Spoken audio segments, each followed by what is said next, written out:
हाँ देखिए बच्चों, कल हम लोग पढ़े थे संज्ञा, है ना। संज्ञा क्या है, संज्ञा का अर्थ, ठीक है, और संज्ञा क्या है, ठीक। अब आज उसके आगे हमको पढ़ना है संज्ञा के भेद। डीएलएड फर्स्ट सेमेस्टर संस्कृत, है ना, इसमें हमें पढ़ना है। सेकंड टॉपिक हमारा चल रहा है संज्ञा के भेद। तो संज्ञा के मुख्यतः कितने भेद होते हैं? 3 भेद होते हैं। संज्ञा के 3 भेद होते हैं मुख्य रूप से, और इसके अतिरिक्त भी 2 भेद उसके अन्य होते हैं। अब देखिए इसमें पहला क्या है, जो उसके पहला भेद है इसका, वो है व्यक्तिवाचक संज्ञा, दूसरा है जातिवाचक संज्ञा, और तीसरा है भाववाचक संज्ञा, ठीक है। अब ये 3 क्या है, मुख्य हैं, और इसके बाद 2 अतिरिक्त भी संज्ञा के भेद हैं। वो कौन कौन से हैं? समूहवाचक संज्ञा और द्रव्यवाचक संज्ञा। कौन कौन सा है? समूहवाचक और द्रव्यवाचक। समूहवाचक संज्ञा और द्रव्यवाचक। अब थोड़ा इनको समझ लीजिएगा तो फिर इसको लिखने की आवश्यकता नहीं होगी, ठीक है। अब इसमें देख लीजिए कि पहला है व्यक्तिवाचक संज्ञा, ठीक है। तो व्यक्तिवाचक संज्ञा क्या है?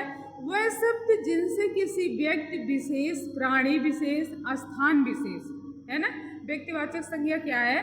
वह शब्द जिनसे किसी व्यक्ति विशेष, प्राणी विशेष, स्थान विशेष या वस्तु विशेष का बोध होता है, उन्हें हम क्या कहते हैं? व्यक्तिवाचक संज्ञा कहते हैं, ठीक है। आप अपने नोट्स में लिख लीजिएगा, ठीक है। वह शब्द जिनसे किसी व्यक्ति विशेष, प्राणी विशेष, स्थान विशेष या वस्तु विशेष का बोध होता है, उन्हें हम क्या कहते हैं? व्यक्तिवाचक संज्ञा कहते हैं, ठीक है। क्लियर? जैसे राम, कृष्ण, मोहन, गोपाल, है ना, ये क्या है? व्यक्ति विशेष के नाम हैं, ठीक है। राम, कृष्ण, मोहन, गोपाल, श्याम, सीता, सब क्या है? व्यक्ति विशेष के नाम हैं, ठीक। अब इसके बाद देखिएगा दिल्ली, कानपुर, मेरठ आदि, ये क्या है? स्थान विशेष। दिल्ली, कानपुर, मेरठ, गाजियाबाद, ठीक है, ये क्या है? स्थान विशेष है। फिर इसके बाद क्या है? गिलास, कटोरी, मेज, कुर्सी, कल बताया था ना हमने, गिलास, कटोरी, मेज, कुर्सी आदि, ये क्या है? वस्तु विशेष है, ठीक है। तो ये सब क्या है? व्यक्तिवाचक संज्ञा है, ठीक। इसके बाद अब अगला देखिएगा, सेकंड नंबर जो है जातिवाचक संज्ञा। सेकंड नंबर क्या है? जातिवाचक संज्ञा। अब जातिवाचक संज्ञा में वह शब्द जो किसी स्थान, प्राणी अथवा वस्तु की संपूर्ण जात या समूह का बोध कराते हैं, उन्हें क्या कहते हैं? जातिवाचक संज्ञा कहा जाता है। क्या है? वह शब्द जो किसी स्थान, प्राणी अथवा वस्तु की संपूर्ण जात या समूह का बोध कराते हैं, ठीक है, तो उन्हें क्या कहते हैं? जातिवाचक संज्ञा। अब समझिएगा ये कैसे, एग्जाम्पल से क्लियर हो जाएगा। मनुष्य, नदी, नगर, पर्वत, बर्तन, पशु, पक्षी, है ना, कुत्ता, लड़का आदि, ये क्या है? जातिवाचक संज्ञा, ठीक है। अब ये क्या है कि वह शब्द जो किसी स्थान, प्राणी अथवा वस्तु की संपूर्ण जात या समूह का बोध कराते हैं, ठीक है। अब ये हम इनसे जान लेते हैं कि किस जात या समूह का ये संज्ञा है। जैसे अब अगर समूह में हम देखते हैं तो राम, श्याम, सीता, गीता, ये सब क्या है? एक समूह के हैं, यानी व्यक्तिवाचक है ना, व्यक्ति समूह के हैं। लेकिन क्या है, ये जब समूहवाचक समूह में हो गए तो ये क्या हो गए? जातिवाचक संज्ञा हो गए, ठीक है। फिर इसी तरह हम देख लेते हैं कि जैसे अब नदी में गंगा, यमुना, है ना, त्रिवेणी, सरस्वती, ये सब क्या है? नदियों का समूह है, ठीक।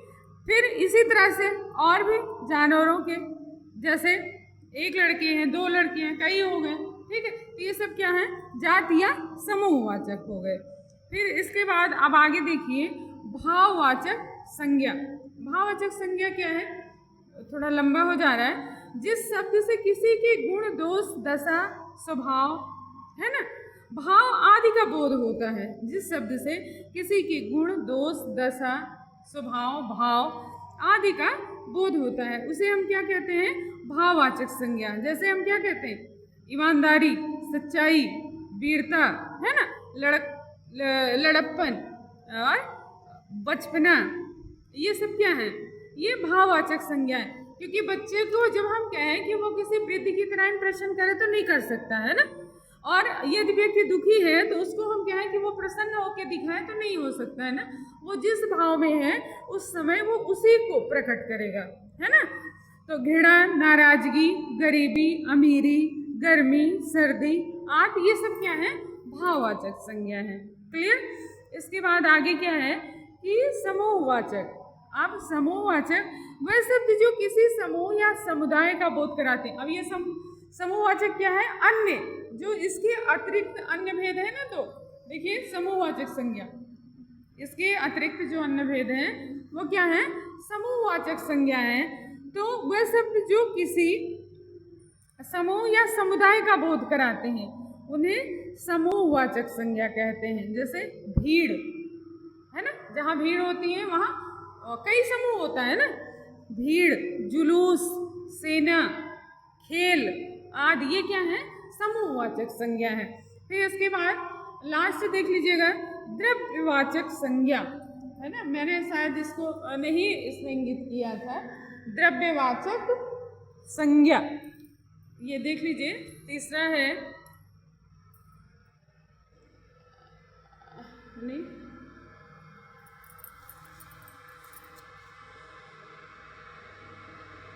किया तो है, द्रव्यवाचक है, द्रव्यवाचक संज्ञा। अब द्रव्यवाचक में देख लीजिए कि जो शब्द किसी द्रव्य, पदार्थ, धातु, है ना, जो शब्द किसी द्रव्य, पदार्थ, धातु आदि का बोध कराते हैं उन्हें हम क्या कहते हैं? द्रव्यवाचक संज्ञा कहते हैं। जैसे स्टील, है ना, लकड़ी, सोना और दूध, घी, ये क्या है? हमारे द्रव्य हैं, ठीक है। दूध, घी आदि, सोना, चांदी भी इसके अंतर्गत आएंगे। स्टील, दूध, घी, लकड़ी, सोना, चांदी, पीतल, ये सब क्या है? द्रव्यवाचक संज्ञा है। ठीक, तो ये हमारा क्लियर हो गया क्या? संज्ञा के मुख्य भेद। ठीक है, अब आगे हम लोगों को जो पढ़ना है वो पढ़ना है वचन की जानकारी। आगे हमको वचन की जानकारी